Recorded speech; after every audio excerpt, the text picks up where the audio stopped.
Welcome again to It Doesn't Take a Genius, conversation with introspective perspectives and pithy points of view. Here are your hosts, my friends, Max and Marty. I think that's Mark and Mike. Yeah, whatever. Ramsey! Marshall, it is so good to see you. It's not so good to see the virus that you have on display behind you blown up a million times bigger than it is. But hey, it's led to our topic today. So what do I know?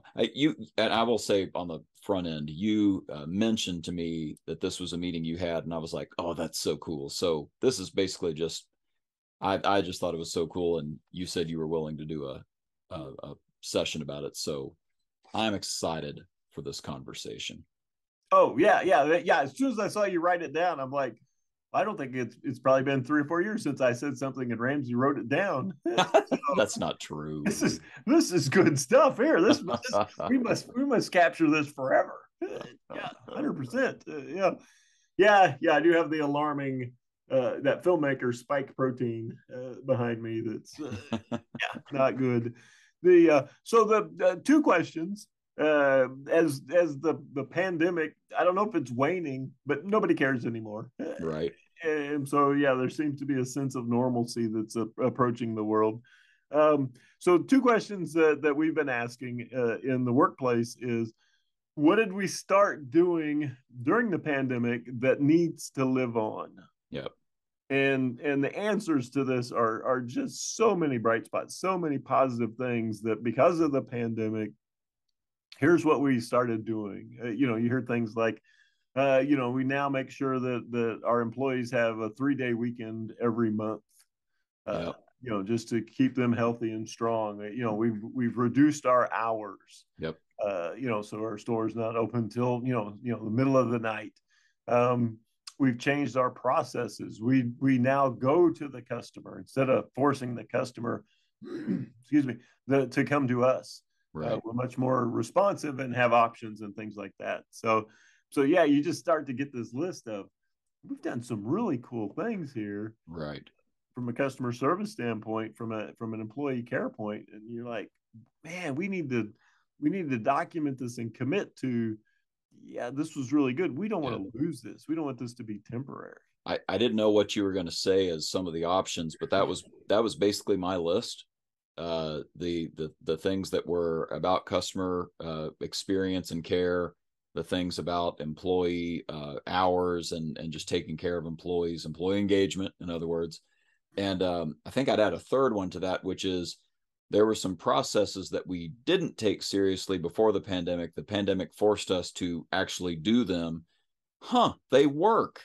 And so, whether it's, managing internet leads and treating every lead seriously, or, making sure we cover every single step on our sales process, whatever it is, it turns out that those things really did button up a lot of problems that we had been having, and they weren't problems anymore.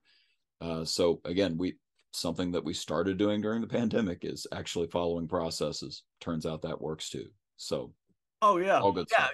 Yeah, things like how we interact with customers, that Right. The customer doesn't have to be in the store. We can get them on Zoom or FaceTime or Teams or WebEx or one of the million other platforms that popped up. Yep. And so all of a sudden we're having conversations with customers who aren't in our backyard, but are spending money with us, and we're making that a very personalized experience. So Right. tons of stuff so that's the meeting. You have that meeting. What do we start doing during the pandemic that we don't want to lose as things start to normalize? Yeah. And then this brings forward the second question. All right, so things are starting to get back to normal. And we keep hearing the phrase in our travels from our, the owners and people in charge keep talking about, we need to get back to basics. Yeah. It's like, back to basics. Yeah. Okay. So what It's is like that? a downer. Yeah, kind of depressing. It's basic and we got to do it again. Right. And so the question that we've come up with at this point is we have the, we used to meeting. Mm-hmm. And so it's a wonderful meeting where you get everybody in the room. I just got finished with one, and it's like finish this sentence. You know, we used to. Mm-hmm. And now people start going, yeah, we used to follow up longer with our clients. Yeah, you know, we used to actually get involved earlier with meeting the clients. You know, we used to greet people or at the first point of contact. You know, we used to, and man, you get like the most amazing conversations about the stuff that during the pandemic we got away from, or maybe even without the pandemic, wanes and flow, ebbs Sure. and flows, over time. Yeah. Yeah. Delivery moments that used to be really special in the car business, or orientations for new hires, where we are bringing them on board, and there's something special we used to do, going around introducing them to each department or giving them a buddy, or whatever it is. Those are all things that we knew worked in the past, things that were real difference makers for us. And again, sometimes we had to give them up, right? There were not options during a lockdown for doing some of these things, so we literally had to just stop behavior.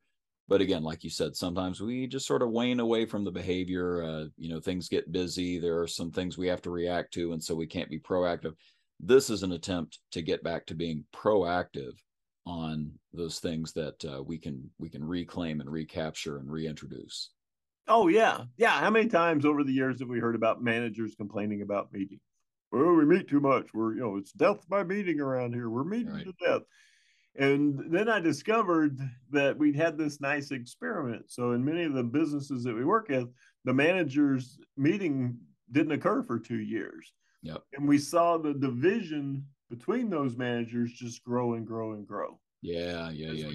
As we became less familiar with each other and we didn't get together and talk as frequently, judgment, suspicion, resistance, all these things started, these walls started to be formed. Yep. And I've had managers come up to me and they go, we really need to meet.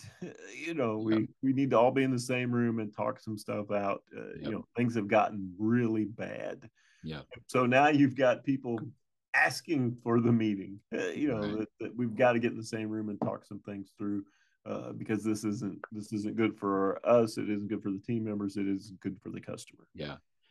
So that was often the first thing that came up from an employee survey that I've done over the years with various clients, that they'd look at the data and they would just go, we used to meet, we used to have managers meetings, and we would have solved a lot of these problems by doing that. Or sometimes like the meeting was the solution. That was the thing. So yeah, you see this a lot. well, same with the employee meeting. We used to get all our people together once a quarter and, kind of share what, past, present, and future. Here's how we performed most recently. Here's where we're at currently. Here's what the future looks like. Here's where we want to go. And so you've got this nice get together. So, we used to all get in the same room and celebrate, what we'd achieved and talk about next steps and stuff like that. So, it's 2 meetings. So we can keep it short. The first meeting is, what did we start during the pandemic that needs to live on? The second meeting is finish this sentence. We used to, and see what it is. And then now you've got 2 wonderful lists. Love it. You can prioritize, figure out which ones are worth tackling first, and you're off and running. And now you're incredibly proactive going into the fall, winter, and into the next year. I think that's what excites me about releasing this episode, now as we're starting, about to start fall, is the idea that, look at how this could take you through the end of the year and set you up for such a very pretty 2023. So awesome stuff. Thanks for sharing, Mike. My pleasure. My pleasure. Thanks for writing it down. Mr. Wolf, please share your thoughts. And there you have it, another session of contemporaneous extemporizing from Mark and Mike.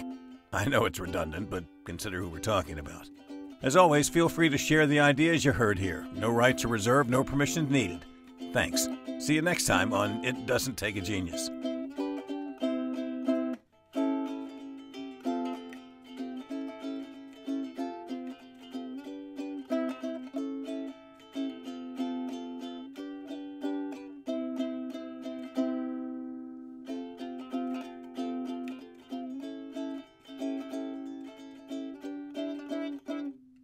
That's good enough.